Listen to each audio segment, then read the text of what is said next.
CSBIS అకాడమీలో IAS IPS coaching అనేది ఈ జూన్ 7వ తారీఖు నుంచి మొదలవుతోంది. ఎవరైనా సరే అడ్మిషన్ కోసం ఈ ఫోన్ నెంబర్ని కాంటాక్ట్ చేయొచ్చు. భారతదేశంలో వడగాళ్లకు సంబంధించి ఇండియన్ మెట్రలాజికల్ డిపార్ట్మెంట్ వాళ్ళు హెచ్చరికలు జారీ చేస్తున్నారు. అసలు వడగాలులు, హీట్ వేవ్స్ అంటే ఏంటి? గాలి ఉష్ణోగ్రతలు మనిషి శరీరం తట్టుకోలేనంతగా, ఒకసారి మనిషి దానికి ఎక్స్పోజ్ అవుతే ఆ ఉష్ణోగ్రతలకి తట్టుకోలేనంతగా ఉంటే దాన్ని హీట్ వేవ్ అంటుంటారనమాట. అయితే జనరల్ డెఫినేషన్ ఏంటంటే ప్లెయిన్ ఏరియాస్లో 40 degrees కన్నా ఎక్కువ ఉష్ణోగ్రతలు పెరిగిపోతే, హిల్ ఏరియాస్లో 30 degrees కంటే ఎక్కువ పెరిగిపోతే వడగాల్లో అంటుంటారు.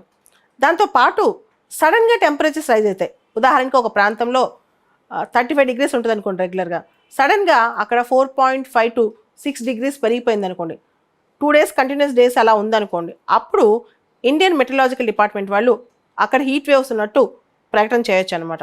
ఇట్లా హీట్ వేవ్స్ని గుర్తిస్తారు. హీట్ వేవ్స్ సంబంధించి హెచ్చరికలు జారీ చేసేటప్పుడు ఇండియన్ మెట్రలాజికల్ డిపార్ట్మెంట్ వాళ్ళు అక్కడున్న పరిస్థితులను బట్టి, హీట్ వేవ్స్ సిచ్యువేషన్ బట్టి వివిధ రంగులతో కూడిన కలర్ కోడింగ్ హెచ్చరికలు జారీ చేస్తారు. గ్రీన్ కావచ్చు, ఎల్లో కావచ్చు, ఆరెంజ్ కావచ్చు, రెడ్ కావచ్చు, ఇలా జారీ చేస్తారనమాట. గ్రీన్ కోడ్ వస్తే ఎవ్రీథింగ్ ఈజ్ నార్మల్, అంత నార్మల్గా ఉంది, ఎటువంటి ప్రికాషన్స్ పెద్దగా అవసరం లేదు అని అర్థం అనమాట. ఎల్లో అంటే జాగ్రత్తగా ఉండమని, బీ అవేర్ అని చెప్పి. There might be disruption to day activities, daily activities కొంత డిస్రప్ట్ అవుతాయి అని అర్థం అనమాట. ఆరెంజ్ అలర్ట్ అంటే ఎక్స్ట్రీమ్లీ బ్యాడ్ వెదర్ అని చెప్పొచ్చు. ట్రాన్స్పోర్ట్, రైల్వేస్, రోడ్వేస్ ఇలాంటి డిస్రప్షన్స్ కూడా భారీగా రావచ్చు అనమాట.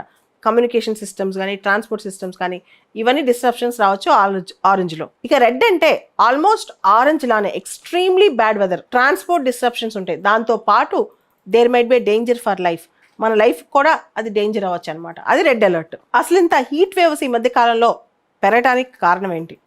ఒకటి గ్లోబల్ వార్మింగ్, రెండోది టూ మచ్ ఆఫ్ ఇండస్ట్రియలైజేషన్, మూడోది అర్బనైజేషన్, అంతకుమించి సిటీస్ కాంక్రీట్ జంగిల్స్ లాగా మార్చేయటం. ఇవన్నీ కూడా హీట్ వేవ్స్ పెరగడానికి చాలా కారణాలు. ఎల్నినో ఎఫెక్ట్, దాంతోపాటు వెస్ట్రన్ డిస్టర్బెన్సెస్ డిస్రప్ట్ అవటం. అంటే వెస్ట్రన్ డిస్టర్బెన్సెస్ వల్ల మనకు సకాలంలో వర్షాలు వస్తాయి, కానీ సకాలంలో వర్షాలు పడకపోవటం వల్ల కూడా మనకి వడగాలు పెరిగిపోతున్నాయి. అసలు వెస్ట్రన్ డిస్టర్బెన్సెస్ రాకపోవడానికి హీట్ వేవ్స్కి సంబంధం ఏంటి? నార్త్ వెస్ట్ అండ్ సెంట్రల్ ఇండియాలో అంటే జనరల్గా వింటర్ టైంలో, అక్టోబర్, నవంబర్ ఈ టైంలో మెడిటరేనియన్ సీ దగ్గర వెస్ట్రన్ డిస్టర్బెన్సెస్ ఏర్పడతాయి. అక్కడి నుంచి ఇవి మనకి పాకిస్తాన్ మీదుగా ప్రయాణం చేసుకుని ఇండియా, బంగ్లాదేశ్, నేపాల్ ఈ ప్రాంతంలో వర్షాలు కురిపిస్తాయి అన్నమాట.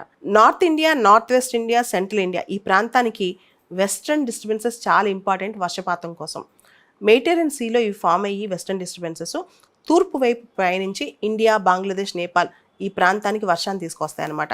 ఈ వెస్ట్రన్ డిస్టర్బెన్సెస్ లేట్ అవడం వల్ల కూడా నార్త్ ఇండియాలో ఇంకా హీట్ వేవ్స్ తగ్గట్లేదు. వెస్ట్రన్ డిస్టర్బెన్సెస్ అనేవి ఎక్స్ట్రా ట్రాపికల్ వెదర్ సిస్టమ్స్ అనమాట.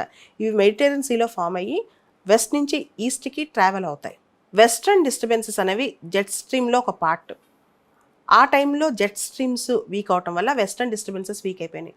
దాంతో అవి మెడిటరేనియన్ సీ నుంచి భారతదేశానికి ట్రావెల్ చేసే టైంలో చాలా వీక్ అయిపోయినాయి.